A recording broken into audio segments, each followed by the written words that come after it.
Yaya makambu ya pasteur Marcelo to kanisa ki lokola ekomi na suka nzokande ebandi kobanda makambu ya somo pasi pe mawa oyo suka na basekele ebandi kosala ketombi kanisa to kanisa lisusu pona nini mama Blanche akufaki sogipe les 11 ba ko annoncer biso les 12 l'état to vérifiera kutu boy corps c'est déjà l'état to lokaba préparation malamoko na stade tata fa ba décorer baki okunda mama Blanche na précipitation ya to mona ba matanga mama Blanche akufi tina ba président ba ye atakutu na fondation na ye la première dame azala ki bongo sponsor mais ndenge ba mili gouvernement ya et pesa ki biso butu ko soi balobi ke non Marcelo azali na ba relation yango ya marque oyo et pesi mutu ko soi ya to ti kota la émission eleki awa ba vérité ebimi likambu oyo ya Congo Brazzaville na 12h ya deni ya kakoloba likambu ya 12h na Congo Brazzaville et pesi somo yango wana ngana koyamba pona bino mosali na Nzambe moko oyo akena nsango balobaka za mutu ya makiona ngo pe soki pa kota maison wana to koyeba yango awa po koyebi biso la vérité pour les to koyamba pona bino mosali na Nzambe to koyeba vérité kasi bakei ko funda Marcelo et pai ya mama Blanche na cimetière yango moni mariage esami na Kinshasa te esami na Bruxelles to kosola yango awa na émission ya lelo garde pas na yo ki passe lelo pour certaines mamans oyo botinda bana na bio na liwa na okota na famille ya mama Blanche te mama Blanche l'histoire d'Anderson ozaki au courant ngana tiki 2 jours na famille ya mama Blanche boya ko ça la sortie. Mama Blanche, aujourd'hui, de l'osoki mama ya mama Blanche, ozolela moi na yo. Mais histoire ya Anderson, Mama Blanche a parlé à Anderson. Vous étiez au courant. Anderson n'a qu'à sauver moi na bino. Moi na yo asengi papa Anderson 24 heures à solana mama na ye. Ba mama oyo, ba mona kaliba les fins du monde. Ba maman oyo soki mwana eko ebiso que je suis pas bien na libala. Ba maman obo pusaka bana ba fanda na libala. Maman Blanche depuis longtemps alingaka kima. Depuis longtemps luka ki séparation. Pourquoi bozako zongi ça y est? La question que je pose à la maman de la maman Blanche. Moi na bino aya na ba rapport. Aya boyoka conversation na ye na Anderson. Pourquoi bobimisa ki ekunate? Pourquoi vous ne l'avez pas aidé? Même si Marcelo a kataki bino ba pont, même si a kataki bino ba lien, mais elle est venue. Elle est venue vous dire que mobile ina simba kabakisi, mobile azo linga lekisaye, mobile a utilisé bana. Ayaki na preuve na famille na bino. Bino boyebi Anderson te? Boyebi Anderson te? Elle est venue vous raconter l'histoire d'Anderson. Ayaki nango.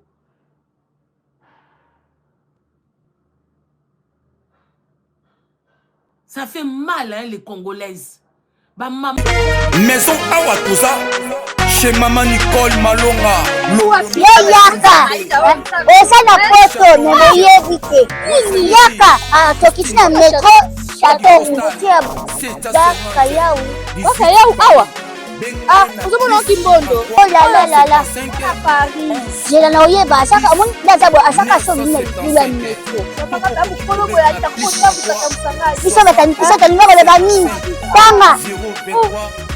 Awa toza. Awa nini? Awa toza. Awa. Yaka sur une place de côte. Azama Namboka, maman Nicole Malonga. Vous êtes devant Nicole Malonga. Awa toza, c'est-à-dire Awa toza le magasin. Awa toza au boyo partout dans le monde. Nicole Malonga, Awa toza, maman Awa toza devant vous. Toza na Château Rouge sur la rue Custine numéro 3. Awa naza na produit spécial, ma produit oyo elongolaka na tâche. Tozolo bela makambo ma tampo ba maman ba bébé belé. Ba maman ba zo tambulaka na ba poudre na ba fond de teint. Nicole Malonga Awa toza, Awa na Château Rouge na pour na kolongola ba tampo ba maman, ba nduka ba maman oyo bazana besoin au sala taille. Pour na kokisa mamuno. Ba maman oyo bazana besoin ya kosala ma forme kanilazala na tolo munene, alingi azala na sima munene ba hanche munene, bipende munene. Maman Nicole Malonga Awa toza ndeka boyebi depuis 2007 na teka ba produit ya ko grossir ba fait sein mollet hanche Voilà où est venu ça awa. Non non. Yo je m'en atte. Oh là là eloko evanisaka mabala eza mpona mibali ça grandit dimension olingi soko moni ekoki kosuki wana sino ekopasuka nakotela nakobongisa ezotraite telema vraiment nga mona eza victime na meki yango oyo bazobengai na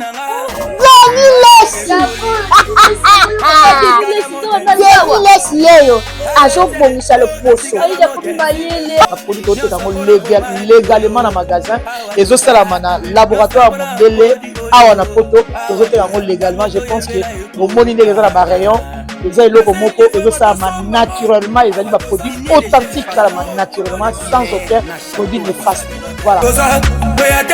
Nicole Malonga akosa bino te ye moto abanda makambo yango kala awa toza oya te nango Nicole Malonga.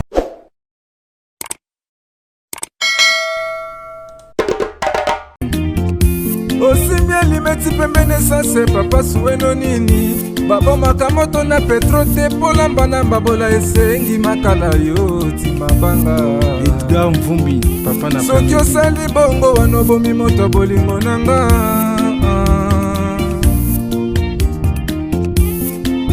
mobali mbinga na mwina ngolo aboya hydroquinone soki ezotambola basheri bazokwea mayanga na retrouve douce tendresse affection epana yo nasalelo nini mpo ndimake na kupendaka sana shitakwacha pelende wenjoro yangu dans mon cœur tu occuperas toujours la première place. Eric Ngongo, salon de paix. Mbote na bino bandeko balandi ya radio de télévision bisika nyos tubozwami. Merci na confiance peu fidélité bozali ko continuer ko pesa programme oyo radio lokole masolo et pas wapi tokuta na ka chaque fois pona ko solo la makambo zali ko leka na comité na biso africaine mingi ya biso ba oyo tolobaka lingala soki mbali boso omona biso e bakabenga biso Fiston Pelende Tata ya Sedek, votre humble serviteur. Tout sengi na yo o s'abonner na chaîne Oyo Radio Lokole Télévision, la chaîne de votre référence. Ce qui aussi dit awa kende la lombango na deuxième chaîne na biso Afrique Masolo Télévision. O s'abonner pe kuna. Ce qui aussi dit landa biso na TikTok o kende ko s'abonner ko follow biso na TikTok. Vous voyez que TikTok ezali esika oyo batu ebele ba responsable batala ka yango te ba bebisa image ya TikTok ko bina ko tikala bolumbu kasi tango biso na radio lokoto na TikTok to ko révolutionner makambo. On vous informe en 7 minutes sur TikTok. Voilà la biso kuna Fiston Pelende. Ya la sarabino na Kinshasa makambo zanga kate to lali to la muki to moni mama Congo consort na biso aleki ayena ba vérité. Histoire moko lobi wana ya 12 na Congo Brazzaville. Eza somo. To ko bana kuna te kasto bana ko décortiquer makambo oyo mama Congo alobi. Na yambi pona bino mosana nzambe apôtre Moïse Kassongo. Mbote na yo. Mbote papa Fiston Pelende papa ya Sadek. Bonne santé. Bana yo ya tukutana na te na la mission. Vraiment. Na yeko lukayo lo makasi na yeko lukayo parce que sango etamboli akosakana te makambo oyo ya pasteur Marcelo abalaki mama Blanche alobaki yango après 5 ans nde ya fiançailles ko balayi to ebina alobaki aboyaki balbasa ba fiançailles ya moins de 2 ans. Mama Blanche a koufi alors de grande surprise pasteur Marcelo ko bala une certaine Esther avec le respect sikaba comme maman Esther Aïcha Tunasi. Kasi lolenge makambo esalamaki mbangu na liwa ya mama Blanche akufi bakundiye et puis par après après ce souvent flash ina bala et simbite et une année après ayeko bala famille fanaki kimia et famille m'a dit koloba famille est allé dire même que moi na bango akufaki na chambre d'hôtel mais là qui na hôpital té. Bon voilà, on va plus rentrer dans makambo ce qui nous intéresse ici. On a dit concert na mama Congo. Alors Marcelo, c'est là qui problème il y a transfert ya pouvoir. Le kola mama Blanche akufaki biloko oyo ndenge Marcelo azali Marcelo ndenge akomi pasteur Marcelo mbote na yo mutu akomi si ndengo wana azali mama Blanche azali na étoile makasi Marcelo azaki sans étoile. Alors dans le monde où on a essayé Luka moi si étoile, ba meki Marcelo sans étoile. Ba bito meka pas moi si na yo. Asenga ceux qui peuvent sous-vêtement maman blanche, ceux qui peuvent la mala ya kende kuna batel ba moni ke maman blanche azali mutu o azali une étoile. Ba utiliser étoile na yo. Tolo ba c'est qui en trop et maman blanche abandé ko sambele ya solo. Et ça dit que estimbate yango ba précipité mort na ye. Là je cite encore, il paraît que quelque temps avant Liwa et Ma Blanche, babanda qui soyo kanate na pasteur Marcelo. Et quand musi batu, babanda koyo kanate, bamata ki avion ndenge ni mbake de Turquie, Ma Blanche azonga koli. Nzokande ba précipité ki mort na ye pour na bazwa. Esther quoi comme Esther Tunasi, azala ki miss à l'époque pour juger vina été ça évolution à mutu parcours à vie à mutu. Yé pas que na ko luka. Batala azali vide. Le quoi que na ko luka. Marcelo par ko luka. Il y a un type, il paraît ame makabatu bisika o baswa makambo, que so makambo o pesa makambo. Et batala ki balobaki makambo oyo pa ma blanche oka azate ba transférer yango et pas ya Esther. Mais quand on explique ou analyser, est-ce que makambo wana eza ya solo to eza ya lokuta? Soko eza ya lokuta to ya solo esala maka ndenge ni expliquer sur makambo. Est-ce que image ya Mama Congo ezali? Na lingi avant de continuer, on aura un extrême qui est. Ya Mama Congo, total et on a nous avec votre promotion Mama Congo, on va séquence qui est et puis tozo na sika botokota apôtre a expliqué maman. C'est lo yozo loba. Kopesi ba mama ba famille a blanche biloko nyonso a blanchité et bongo biloko misatu yo mema na Nigeria ozong se di famille nete meka kozong se lango famille na iti ba immeuble kwe ya siko biloko mema na Nigeria ya odeur ya mama blanche ya nzoto ya mama blanche ozong se mama na bango te robe wana liputa kendo récupérer robe à liputa wana zambala wana récupérer yango zongisa po mukolo Esther akola tango po Esther azana biloko te Esther pa kende ko luka eloko ezate bino mbalende bozana boza batono vide na yo na Esther batono vide zwe lamba ya mwana batu pesa famille na bango yo pesi biloko ne nyonso tout pourquoi ozo lia livance na zongisi biloko ozongisi te. Donc yo kanisi yo zwa malienne opesi biloko ya congolaise ya na sens yo Marcelo ofandi na yo okanisi yo zwa biloko ya congolaise ata bomona biso bambaka sa yo lingo zwa congolaise mwana ya batu o yo kutani na nzela otie litoyi obali biloko kanisa ko bala mutu eza kolongola na famille na bango. Vous pensez que épouser l'enfant d'autrui parce que la personne devient ta femme, te donne des enfants, mais elle a de son de sa famille. Zwe lamba, zwe el roba li puta ya mwana batu. Zwe lamba wana o mama blanche abande ko fuka mena na chaque tongo so bolamuki. Zwe lamba na e wana o ya luka na ndako elambe ke wapi, elambe se voyagea. Zwe lamba wana zongi se la mama na ye. O nzambaza yo yebi nzambe yo Marcelo bato bakanga ina na douche na Joël bakoke lo côté bino boyebi nzambe bino bino boyebi nzambe Joël wana bokanga mabinemi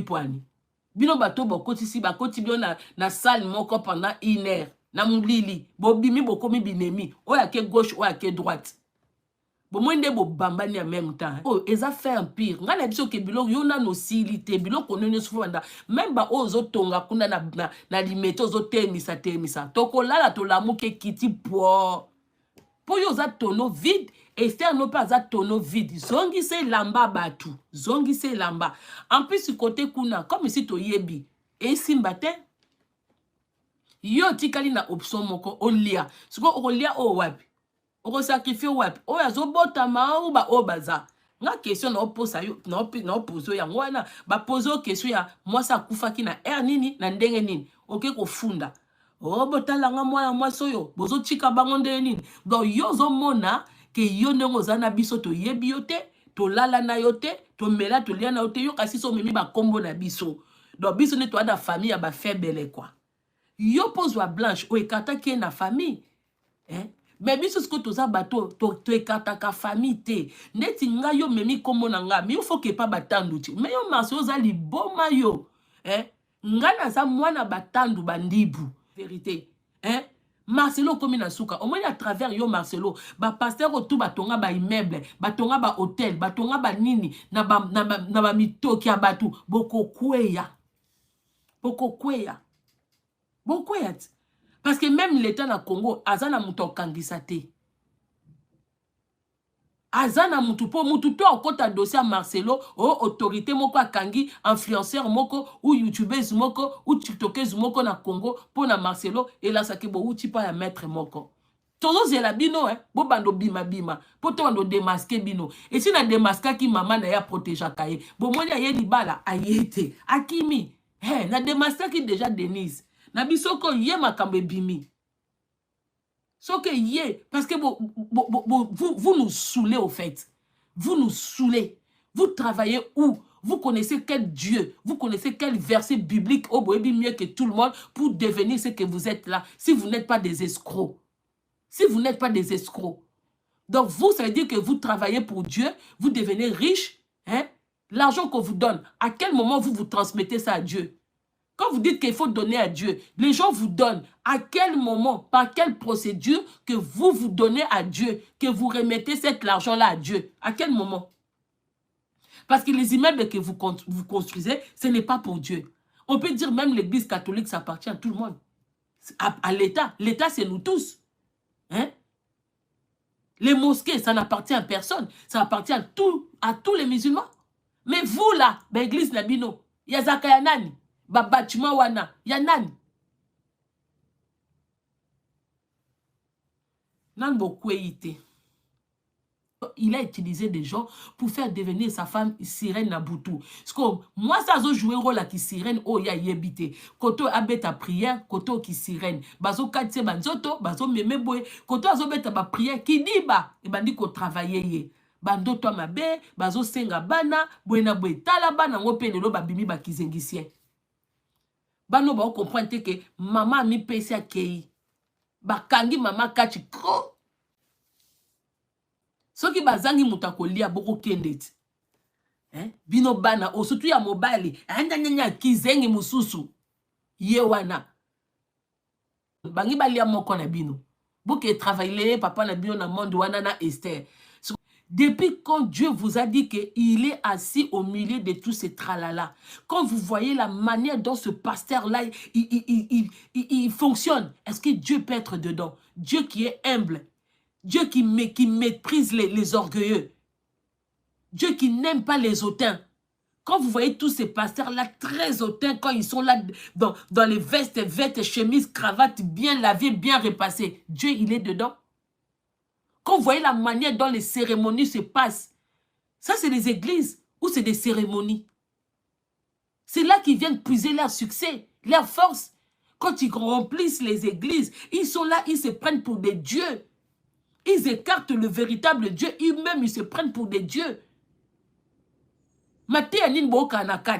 Quand tu vas par exemple dans l'église de Marcelo, tu sors avec quoi dedans? Marcelo, il passe, tout ce pasteur-là, il se lance de pique. Ils ne prêchent pas. Parce que dans leur monde de ténèbres, ils sont en concurrence. L'autre, il veut dominer l'autre. L'autre, il veut surpasser l'autre.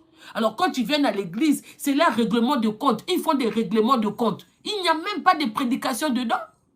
À l'église, il y a 10 personnes, 5 personnes, Bokimi. Ok, pas coucou d'Endo à Paris. Prédication, bordure, pique. Ok, pas Bamissous, la même chose. Même les chantres, à travers leurs chansons, ce n'est pas Dieu qu'ils adorent. Yo la mouki dimanche na tongo, nga na tie kofi na nga na zo yemba, yo mutatie bwe, yo tie musique en Nzambe. Quelle musique en Nzambe? Ba parole wana?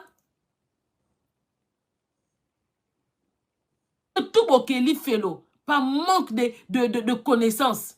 Vous allez tous, s'il y a l'enfer qui existe, vous êtes déjà dans l'enfer. Vous êtes là, vous voyez des gens devenir des riches, sans travailler.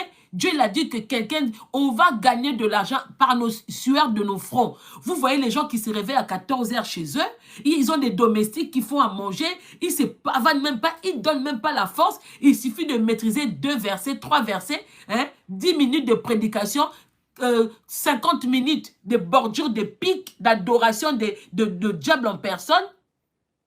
Et vous vous dites quoi? Que oui, on ne touche pas les oins. Les oins de qui? Et de quoi? Par qui? Le contrat là, oh, c'est des hommes de Dieu, ils travaillent pour Dieu. Qui les a fait signer le contrat? On est dans un monde physique. On doit travailler pour quelqu'un. Et il travaille pour un homme invisible. Un homme invisible, Dieu ne donne pas en abondance comme ça. Dieu ne peut pas laisser dans une église, il y en a un qui devient riche, les autres sont là. Tous les jours, tu es à l'église. Le monsieur qui construit des maisons, des hôtels, il dort dans le luxe. Toi, tu rentres chez toi, tu vas retrouver les tocos par terre. Il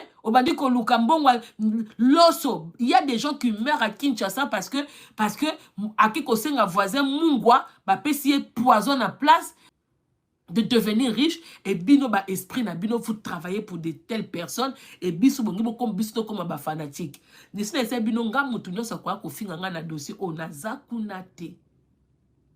Et ne pensez pas que il a rencontré cette femme à la mort de sa femme. Quand tu perds ta femme que tu as tant aimée, tu n'as pas le temps de regarder une autre femme. Oh, les enfants, ils sont petits. Il faut une femme pour venir élever ces enfants-là. Quand vous voyez Esther, elle ressemble à une maman qui peut élever ses enfants-là. Question. Quand vous regardez la dame là, qui voulait devenir Miss, qui voulait devenir top modèle, elle ressemble à une dame pour élever, à quelqu'un qui peut remplacer maman blanche pour élever ses enfants-là. Vous blaguez avec qui? Hein? Moi, sur la fille que vous avez vue là, elle a le temps de s'occuper des enfants. Quand on perd sa femme, il habite à Kinshasa. On a des nièces, on a des neveux, on a des cousins, on a des frères et sœurs de cousins, cousines qui peuvent venir s'occuper de ces enfants-là. Et même plus de 10 ans. Pour Sakana Batoué, oh, il faut une femme pour ces enfants-là. Donc dans son église, il n'a pas trouvé une femme pour remplacer maman blanche pour élever ses enfants-là. Il n'y a pas de nourrice, quoi. Donc automatiquement, quand un homme perd sa femme, il doit se remarier vite pour les enfants. Dans Kosibino, toi, dans le pays, dans le Congo, il y a des nourrices partout, il y a des gouvernantes partout. Bande quoi famille, maman blanche azali, bande quoi blanche azali. Il peut prendre ces enfants-là, aller déposer dans la famille des blanches, leur remettre de l'argent tous les mois. Landa bien, qui beaucoup, j'espère qu'aux awana. Abi pesanga une semaine, aux mona, moi si amusan na bango moko azo kufa. Et avant kufa, mutakoya kwa nusango. Bande koto fanda kaka boye, ponga na boya kitna bi ekoko bima pala ngate. Il faut bima nanu pa muto mususu apoyo zongelinga. Abi pesanga une semaine. To kati téléphone ngape na zongeli makamna nga na bo pese numéro na nga privé. Na tikeka na numéro à réseaux sociaux na enregistré pour na mona bapay na absence. Na tunye papa na ba monde wana bomona rabiso pour na zepe na ba question opposée hier. Nde bomo na be po nga pena na za wawu nga ma Saint Thomas nga tana kindo kibozwa nga te na moni pasteur moko ay ko sala sortie alobi ke kala mingi te mosai na nzambe moko azokufela mwasi.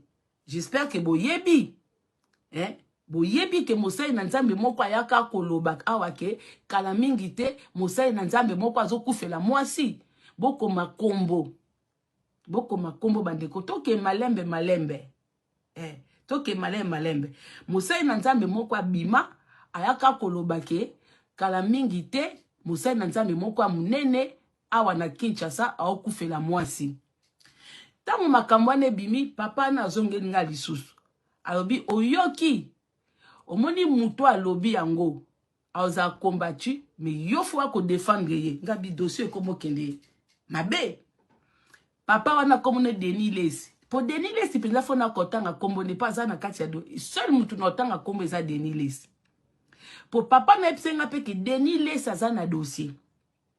Denis Lesi tanga episenga lobi mutu akobimisa lisolo wana bakoya ko combattre ye mais yo koza muto ko défendre ye ngalobi na défendre nani tant na Monique ezaki Denis Les ngai na tant na bengi papa na ngabi ngana tatoto yo kanate parce que à l'époque j'appréciais pas Denis Les. Oui je l'appréciais pas ngabi te papa oh kune koma kiona Denis Les escroc non yate c'est dire que yo posé escroc donc comment makambo yo yebisinga il fait bima pas Denis Les. Alors bité maman yo fois ko défendre ba Denis Les baza bato yo azalaki na monde wana alukaka bima na monde wana ayaka ko dénoncer mais façon ayaka ko dénoncer bato bazwa ko sérieux te on a sabino histoire vraie abina nga Denis Les pas uta na monde wana ya ko simba ba mouchoir ya ko envoûter batu ke batu batondaka na église ya ko bimisaka batu bambongo Denis Les oyebi kinolo ba histoire vraie et lui aussi il était dedans. Voilà. Bosani, on a dit Mama Congo. Réaction. Nalandi Mama Congo na bukebi mingi. Et oyonga na koki kolobeza que de mon côté, je n'ai pas de preuve que Pasteur Marcelo a kenda koko tabaloge où il a sacrifié sa femme parce que je n'étais pas là. Mais du moins oyonga na yebi que ezana au plupart ya ba pasteur ebele na Kinshasa. Oyo bazana kacha ba loge pe ba initiana basi na bango. Oh. Parce que les loba loge les comment bazo initier yo ba initier même pena moi sina yo. Yo pozali. Non, écoutez, mais je vous explique ce qui se passe. Okay. Moi, je ne suis pas dedans. Moi, j'ai été appelé dans l'Obango déjà dans l'émission d'Anga. Ils ont un papa Moko, parce que l'église Nanga est un bandal, c'est un papa qui est reconnu en Afrique. Il s'est partout à Kendakote. Une fois, il a invité Bisso, il y a une invitation, il y a un pasteur. Quand il y a une invitation à un pasteur, il y a une conférence. Na Kenda, dans l'église Naye, et quand on a accueilli après conférence, j'ai vu, il y a son protocole qui m'appelait, un garçon, pour me dire que non, pasteur Azan a posé dans bureau. Je suis entré dans son bureau, il m'a dit non, tu es une étoile, oyo kalabino de bozala ba relève na biso, mais ça demande ma caméra photo sur la nayo. Salagnoso, c'est tout kendara conférence, il a dit ba vendredi, abi samedi et dimanche na ba 23h au Benganga. Je te dirai là où je serai en ville. Et tout comme dimanche, 23h, na bengaye, à Pessinga adresse yanda kuna e moko, et à côté ya pigeon. Le pango moko mounen les na piscine na kati. C'est-à-dire le pango c'est comme si moutou azala raté. À part kaka sentinelle ba garde. Na komi on a klaxonné abi ezawana na koti. Abimisi nani bakiti côté à piscine to vandi to bandi ko solo. Na essayer papa nga parce que c'est un père, beaucoup de gens le respectent, ba te belé ba yebi. Si je cite les noms, ça peut créer des problèmes. Abi singa lobi, oyebi prophète tel ngane na initia bango ezali omoni makambo nzambe Bible c'est des jours na yeba que Bible ba bomba makambo su ba komanyo sur la Bible, c'est lui qui m'a dit ça. Oh. Oui. Absinga Bible ba koma nyonso na kati ya Bible te eza biloko ebele ba bomba na kati ya Bible asandenge ni biso tokenda ko découvrir c'est papa asa papa mais papa te ke moni muto aza na mbongo nzoto neza na mukaka asa boxer non il y a zaki boxer c'est un papa muto aza na ba connaissance ebele ya parole mambo ebele donc bato nazo ba déjà boyebi voyager mi ba Côte d'Ivoire ba invité par-ci par-là il a une très grande église communauté aussi et abandi kotali sanga ba secret ya Bible tout ça mambo ebele abina ko to na nozo lingana initié yo albi eza qui cité ezali deuxième secret en Nzambe. Deuxième secret en Zambé, okoyeba comment utiliser ba ange, okoyeba ndenge nini ya koinvoka ka ba ange, okoyeba ndenge nini ya même l'église soki mutoye l'église na yo moya ki mezate. Batu ba kobando kanga makaka l'église ko vanda wana ozana pouvoir ya voyance. C'est-à-dire to repeso deuxième œil spirituel.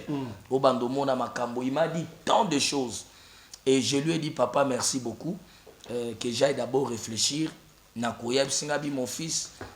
Je vous aime beaucoup, tu as une grande étoile. Talaka na ebiote mais na molimo na mon étoile mozo pela na bandal.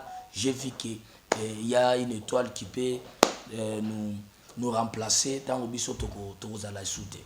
Et lorsque je suis rentré, à partir wana à Benganga, plus de 7 fois na yambake sur na téléphone. C'est là où j'avais compris que c'est-à-dire à côté sanga na monde, si bango ba yaka ko solliciter ba jeune, c'est-à-dire so ba remarquer. Kasi monde na bango ndenge si a expliquer ngate gezaki sabi deuxième face ya Nzambe. Oso comprendre. Deuxième face ya Nzambe. C'est-à-dire à la kisanga deuxième face ya Nzambe, makambo komama na Bible était ba bomba yango, c'est-à-dire ba initier nga na monde na club na bango, zaneti club. Et puis on remarquer na club na bango bate ya kaka bango moko, c'est-à-dire soko moni ya invité, c'est-à-dire aux amonto ya club na bango. Des fois. On se comprend.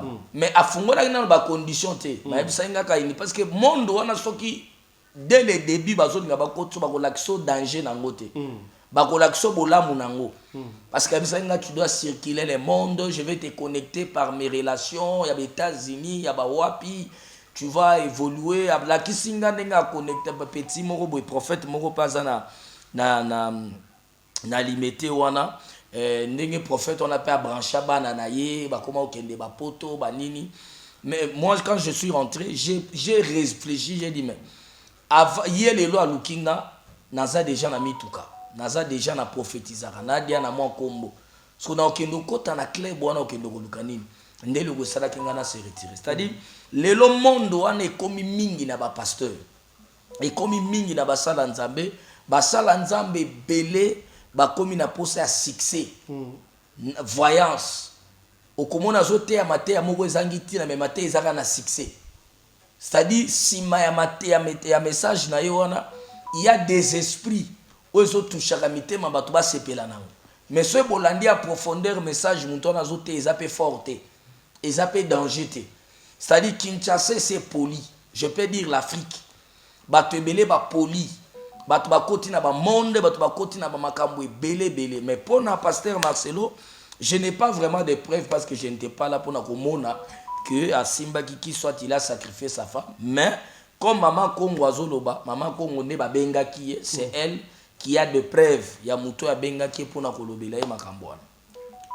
Mais on va pas le petit volontaire pasteur. Non mais est-ce que c'est vrai que ba pasteur ba kenaka Nigeria, ba sala kana mutu moko na commissionnaire ba pasteur, a me makakuna boye, est-ce que c'est normal mariage ya pasteur Marcel au lieu salama na Kinshasa ici ka matanga ma blanche salamaki bango ba préférer salama na poto ba kimaki nini?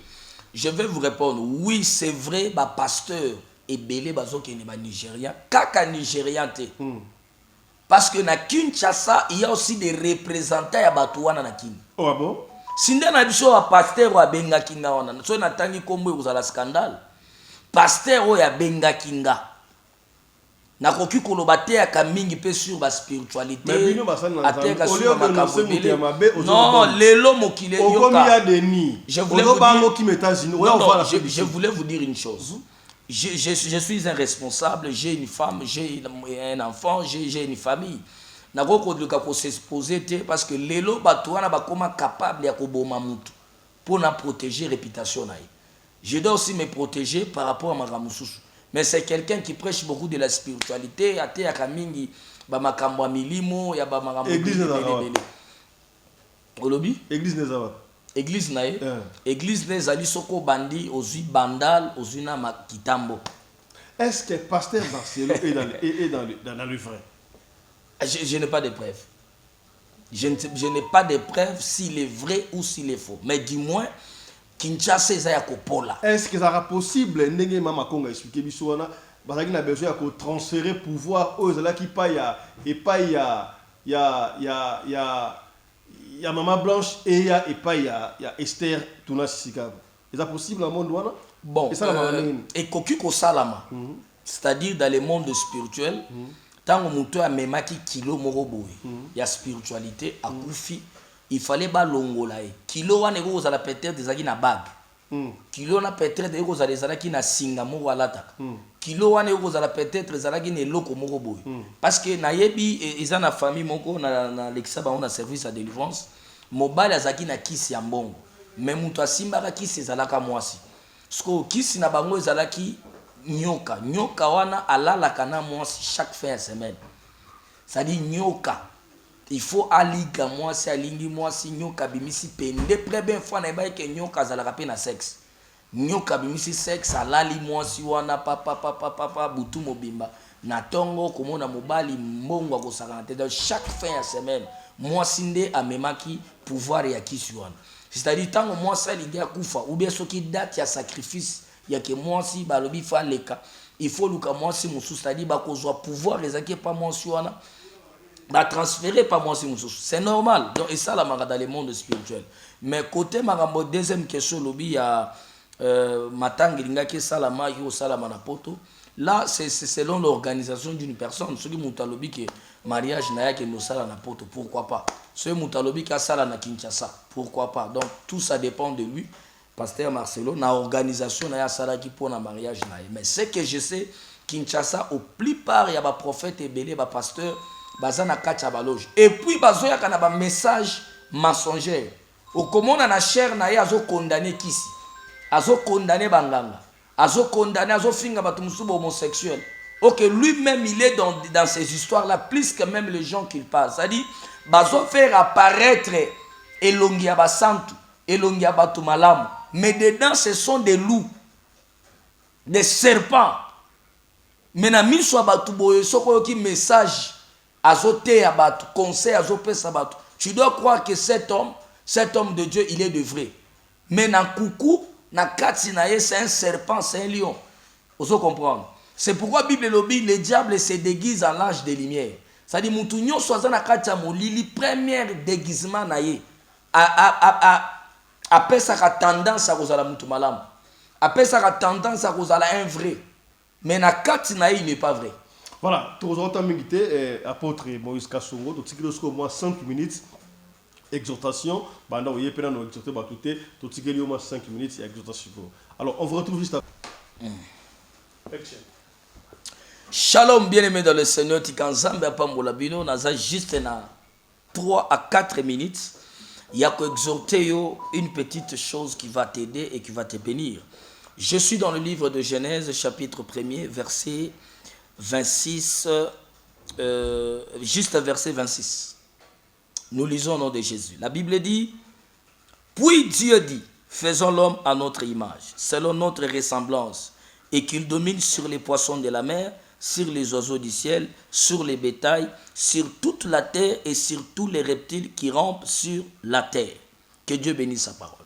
Bien-aimé, ce matin, que quelle était le pensée de Dieu avant de créer l'homme? Parce qu'aujourd'hui, il y a beaucoup de gens. À des fois, tu trouves quelqu'un qui te dit, pasteur, je ne sais pas si Dieu m'avait créé pour que je commence à souffrir. Je ne sais pas si Dieu m'avait créé pour que ma vie soit ainsi. Je ne sais pas si Dieu m'avait créé pour que je commence à dépendre derrière les autres personnes. Non, je suis venu te dire non. Dieu ne peut pas te créer pour que tu sois quelqu'un qui dépend derrière les autres. Dieu ne peut pas te créer pour que tu sois quelqu'un qui doit payer peut-être souffrance, il y a famille, il y a likambo songolo. Quand Dieu a fini de créer tout ce que vous voyez dans le monde, dans le pensée de Dieu, qu'est-ce que Dieu dit? Nzamba Zoloba, créons l'homme à notre image. Et Ayeko Baksalobi, qu'il domine sur les poissons de la mer, sur les bétails, sur les oiseaux et sur toute la terre. C'est-à-dire, le pensée de Dieu avant de créer l'homme était que lorsqu'il va créer l'homme, que l'homme domine sur tout ce que lui a créé. Que l'homme règne sur tout ce que Dieu a créé. Avant que Dieu puisse créer l'homme, il avait déjà donné à l'homme les pouvoirs. C'est-à-dire l'homme a reçu les pouvoirs avant qu'il puisse être créé. Et l'homme, quand il a reçu les pouvoirs, c'est pourquoi vous allez voir dans la Bible est en train de nous révéler que c'est Adam qui a donné l'identité de tout ce que Dieu avait créé dans ce monde. Adam da bandope sa identité ya banyama o nyama bakobenga ngontaba o bakobenge mbwa o bakobenge lion o bakobenge nyoka. C'est Adam qui a commencé à donner l'identité aux choses que Dieu avait créées sur terre. Parce que Adam avait reçu les pouvoirs avant que Dieu puisse les créer. L'homme avait déjà les pouvoirs. Lorsque le serpent, le diable, est venu, il a volé les pouvoirs qui étaient en Adam. Adam s'est retrouvé nu. Adam, il était dans la honte, il a fui la bénédiction que Dieu lui avait donnée parce qu'il était devenu nu, il avait perdu son pouvoir. Qu'est-ce que je voulais te parler? Lorsque tu perds le pouvoir que Dieu a mis en toi, rien ne marchera dans ta vie. Lorsque tu perds les pouvoirs que Dieu a mis en toi, même pour avoir l'argent, ça sera un problème. Vous savez, lorsque Nzamba Keli mutu azaka na pouvoir moko spirituel, o mutu abota magana. Et pouvoir wana nde sala kabisi kanyo sozo nyate pesa melayo. Pouvoir wana nde sala kabi makamonyo sozo sale simba. Pouvoir wana nde sala ke atoba ndi commerce na $100 lobi koma $1000. Pouvoir wana nde sala ke okokyo banda à faire lelo. Nenge peut-être batumsu batekaka babiloko sombi biloko no na poto otie na conteneur ye na Afrique oteki ozu ba perte ba blocage makambo ebele. Mais quand tu as les pouvoirs là en toi, tout ce que tu feras tu dois réussir.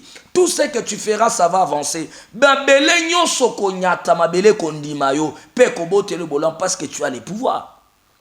Ma sœur, mon frère, tu es en train de me suivre. Tu souffres aujourd'hui parce que tu as perdu les pouvoirs que Dieu t'avait donnés. Tu as perdu les pouvoirs qui étaient en toi. Lorsqu'Adam veut perdre les pouvoirs, bien aimé, je te dis, il y a liboso Adam mikutaki bolumbu. Il y a mi balé Adam koma ikoyo kasoni ake kobatama. Vous savez, zana batebele lelo vina bango eza ya kobeba parce que ba perdra ba pouvoir nzamba pesa bango. Ba perdra pouvoir ba botama nango. Lolenge ni ba koki koyi ba pouvoir ya mutu. Surtout na bana basi à partir de relation sexuelle. Ke bana mobile ya liboso de virjayo. Soki azama beye ba kayibi pouvoir na yo. Soit akoki ko étouffer pouvoir na yo. Mutu nyonso tango abota makazaka na pouvoir spirituel moko kati na ye. Pouvoir on ande sala ka kebendele bolam. Pouvoir on ande sala ke bisika nyonso zokoma bato ba sepela na yo, bato ba ndima yo. Pouvoir on ande sala ka ke ata ozalaki ne loko toko kyo banda na 1, momikuti dans quelque temps komi na 10. Parce que tu avais un pouvoir en toi. Bien-aimé, je prie pour toi. Au nom de Jésus-Christ de Nazareth, pouvoir nous se perdra. Nalobi, reçois cela au nom de Jésus. Récupérons mon akombo na Yesu. Bible zoloba, lorsque le premier Adam a perdu les pouvoirs, Dieu a envoyé le deuxième Adam qui était Jésus-Christ. Lorsque Jésus est venu, il est mort. Quand Jésus a ressuscité, la première langage que Jésus a prononcé dans sa bouche, il a dit, tout pouvoir m'a été donné dans le ciel, sur la terre et sous la terre. Ma rosa tamalia. Bien-aimé dans le Seigneur, pourquoi Jésus a dit ça après avoir ressuscité? Parce que Jésus était allé dans le séjour des morts pour récupérer le pouvoir qui a été volé par le premier Adam. Comme Jésus a récupéré le pouvoir, il a récupéré l'autorité de ce monde. Je déclare par le nom puissant de Jésus-Christ, toi qui as perdu le pouvoir financier, tu as perdu le pouvoir de mariage, tu as perdu le pouvoir des affaires, tu as perdu le pouvoir de stabilité. Je déclare au nom de Jésus, reçois le pouvoir que tu as perdu. Marasota Malia. Bien-aimé, ça me reste au moins 3 minutes. J'ouvre mon téléphone, nazo senga na bandeko. O bazana posa, babenga ngai. Siko Nazak en direct, benga na plus 243 82 79 71 430 plus 243 99 95 25 659 plus 243 99 95 25 659 plus 243 82 79 71 430 plus 243 82 79 71 430. Zoa numéro nanga chango déjà na téléphone rapidement. Nazana posa même ata 4 5 appels benga na sakola pona na révéler yo makambo e bomba na vie na yo. Ba sakola pona yo me lelo kozwa li sakoli ya age na yo. Ba lobela yo makambo benga mutu aliboso tozo yamba rapidement. Oui allô? Allô? Allô? Makele les places aux alis s'il vous plaît nazo ko bien te. Allô? Alors bonjour papa. Oui bonjour bien-aimé obengeli biso api kombodani. Ngai naza apôtre Désiré naza en Canada. Apôtre oh homme de Dieu apôtre Désiré depuis Canada papa. Na olingi zamba sailoni. Na bengi ka pour na yeba parce que na monaka na landaka o mingi na mona biloko salaka na mitunaka peut-être que ezalaka ba manki ona oto yokaka ba bilo lukuta de naza bezo pe na yeba na no vinanga. Ça dit yo moko tikala ko sambela te nzamba révélé au qui est l'apôtre Moïse mon apôtre. Oh, to nalanda ko mingi, nalanda non, ko. Yo moko tikala nanu ko sambela te nzamba confirme soki naza ya nzambe so ya lokuta. Il faut benganga na sakola pono ndima. Ouais, nde loko ngai na sambela te.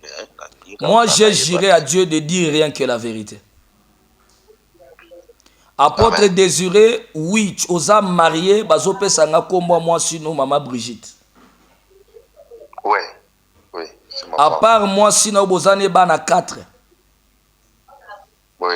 Mais nazomona ozana moi si ami balo vivaka na ye na Congo précisément na Brazzaville. Oh, ouais. Et suki wana te awa nazoloba ozana protocole na yo moko aza moi si ya diacre na yo. Azana zemi me zemi wana eza ya mobali ne diacre te mais eza zemi na yo. Et moi si wana bazopesa nga kombo ya Déborah. On peut parler en privé Togo solo. Il n'y a pas question de privé, tu m'as appelé homme de Dieu. Soko kati na kotanga même comme église na yo. Tu m'as appelé, écoutez, tu m'as appelé. À part cela, ezana fille moko kombo na ye Nathalie. Olongoli saka ezemi. Parce que nazo solo là tout ça ndako. Nazana ndako vraiment porte. Mais on dit quand même kozandumba mon apôtre. En privé papa, je peux vous rappeler vraiment s'il vous plaît. Botala ba pasteur mususu soi-disant des apôtres oyoba nazoyeba te ozoya kotumola l'homme de Kintuki, l'homme de fire. Plus 243 82 79 71 430. Na yambata juste 4 appels kaka et puis to les canelo mususu. Oui allô? Allô? Oui allô, bonjour. C'est qui s'il vous plaît? C'est Rebecca papa. Rebecca depuis Belgique papa. Depuis Belgique. Rebecca, que mon Dieu te bénisse. Amen, papa. Je vois dans mon esprit Rebecca Mbie. On t'appelle Rebecca Mbie. On me donne ton âge. Tu totalises maintenant 23 ans. Ouais, papa. Vous avez un problème de votre maman. Votre maman, elle a un problème de perte de mémoire. C'est-à-dire, maman no abotayo. Oui. Azana problème, il y a perte de mémoire. Ça fait déjà plus de 3 ans et quelques mois. Obo souffrir na ye koluka ba prophète basala nzambe mes solutions ezate. Ouais papa, ça vraiment bon vraiment. Yes. Na moment na zoloba maman na bino akabwana na papa na bino kala wano yo za na âge à 10 ans. Oui akabwana vraiment na papa kala vraiment kala. Babota bino boza 4 moko akufa botikala misatu. Bino nyonso misatu bozaka bana basi.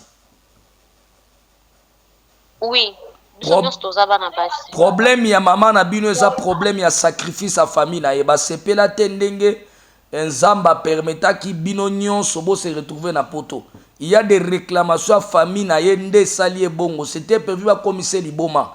Ndozo mon il y a des moments zonga kamalamu, il y a des moments comme na ba perte de mémoire a zomié baté à des fenêtres. Je vois la semaine passée c'était mardi à 18h. Ozonga ndako kuta ya zolia banyei na ya sumbia zolia nye. Vous vous rappelez? Oui, je me rappelle de ça. Oui, c'est que mardi boui. Yes. Aza possédé na puissance à sorcellerie à famille na bango. Benganga ya après mission oyo na 95 25 659. L'apôtre de la nation ngabudu nazo kamwa. Bino ba pasteur bozo ke nokota ba loge pour na bo prophétisaka. Bomona anga na ba loge na bino wana. Metala nga na bonzambe nazo sakola plus que même bino bato bokota ba loge. Aux hommes la différence, c'est pourquoi je suis un orgueilleux. Oui, parce que na nzambe. Oui, allô? Allô, bonjour, prophète. Bonjour, papa, c'est qui, s'il vous plaît? C'est Papa Gédéon depuis New York, aux États-Unis d'Amérique. Papa Gédéon depuis les États-Unis. Papa Gédéon Zambe nanga monayo. Oyoki? Amen, papa. Papa Gédéon nazo talo na molimo nazo mono zana maladie misatu na nzoto. Ya liboso zana problème ya barin. Oh, yes, papa. Yes. Ya mi balé ozana problème ya faiblesse sexuelle kufa depuis kale fonctionnera soute. My God. Ya mi sa tozana problème ya diabète. Diabète ango bazo komelanga type D.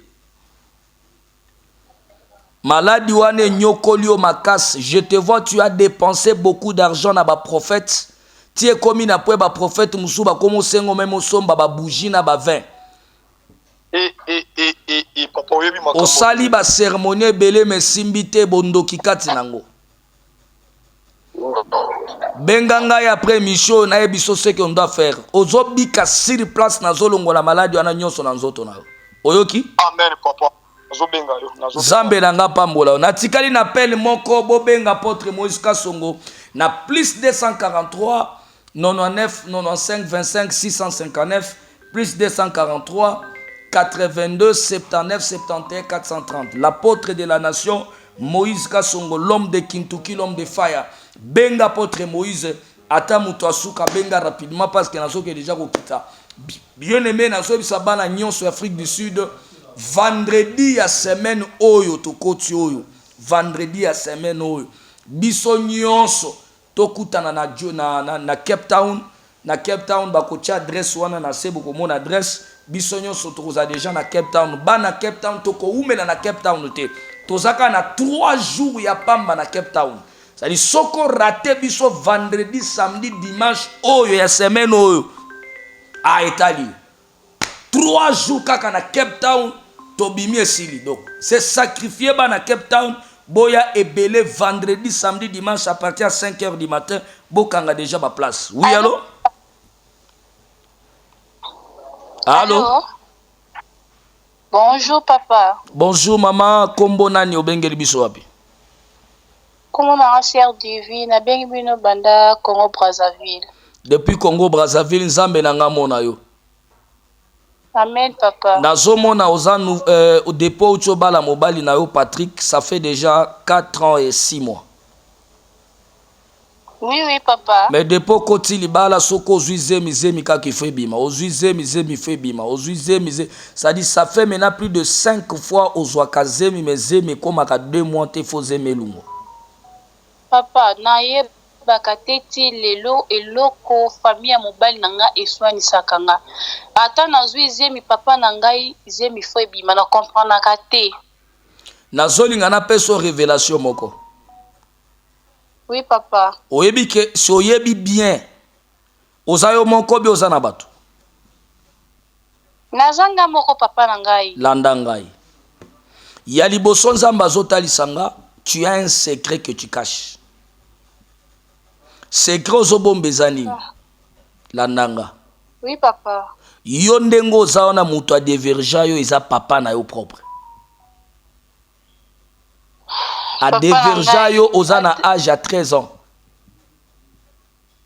Oui papa na bomba ngo men moyo ko yebisa pe famille ezate papa. Yango nde sikoyo cause ya malheur ezolando yango. Omoni malheur bando lando lelo yangwana. Papa na yo modira yo. Parce que le fait kolala na yo c'était une malédiction qu'il a laissé sur toi. Et puis souki wana te.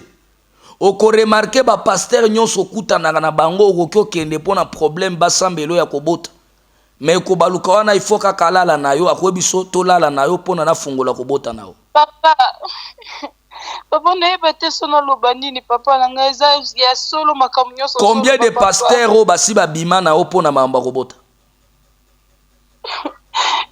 Papa, ata plus de 10 fois. Ozomona. Ata c'est-à-dire ozo tambola na malédiction moko bututu ya makasi papa no atika déjà na nzoto na yo. Benganga après mission parce que dans un souka je vais t'orienter ce que nous allons faire. Bien-aimé l'homme de Kintuki, l'homme de fire, l'apôtre Moïse Kasongo. Bien-aimé, je crois qu'on a passé bino numéro bana Cape Town boya ebele. Je crois que na se on a ba komela biso adresse à Cape Town place église ezali vendredi na 5h du matin boya ebele. Samedi dimanche 3 jours ya pamba tokangi bisaka tozongi. O raté biso na 3 jours o bengi biso na téléphone c'est ko zando ka vina o nazo sambela pona batu nyonso zo maboko tchana mutu na yo nzambe na bikamo nzambe na alliance nzambe na bomoyi na sambeli pona ndeko nyonso a perdra pouvoir ezongela yo pouvoir obotama nango pouvoir financier pouvoir ya bafaire pouvoir ya bakambo minene et localiser on a vie na yo au nom puissant de Jésus-Christ de Nazareth. Reçois cette puissance, reçois cet pouvoir au nom de Jésus. Amen. Benganga na sambela pona na kombo na Yesu. Amen.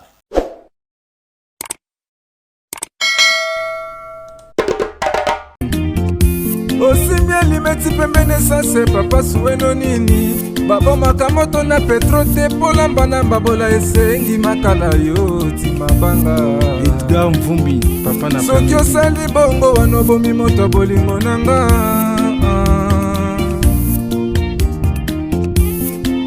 mobali mbinga na mwina ngolo aboya hydroquinone soki ezotambola basheri bazokwea mayanga na retrouve douce tendresse affection epa na yo nasalelo nini mpo ndimake na kupendaka sana shitakwacha pelende wenjoro yangu dans mon cœur tu occuperas toujours la première place. Eric Ngongo, salon de paix na Jobo